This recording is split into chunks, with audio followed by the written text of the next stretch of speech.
Alamin nga muna natin ang report mula kay Edniel Parosa at Dalagang Bukid.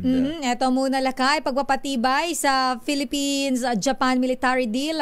Tulong daw yan sa hamon sa West Philippine Sea ayon sa Armed Forces of the Philippines. Detalye balita mo, RH 52, Edniel Parosa. Edniel. Lakay at Sister L, malaking tulong sa pagtugon sa West Philippine Sea itong pagratipika ng Senado sa Reciprocal Access Agreement o yung RAA sa pagitan ng Pilipinas at ng Japan.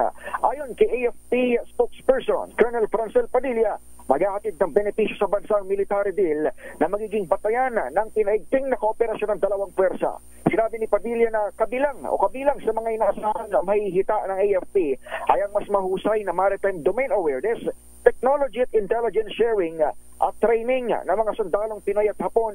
Winelcome din ni Philippine Navy spokesperson for the West Philippine Sea, Rear Admiral Roy Vincent Trinidad, ang pagpapatibay sa kasunduan. Sabi ni Trinidad, malaking bagay ang suporta ng Japan para mapagandaan ang Pilipinas sa pagpapalakas nito sa external defense. Ginawa ng militar ang pahayag matapos makakuha ng 19-0 na boto sa mataas na kapulungan ng Kongreso itong RAA na nilagdaan ni Commander-in-Chief Pangulong Bongbong Marcos noong buwan ng Nobyembre. Ito si Edniel Parosa, nag-uulat para sa DZRH.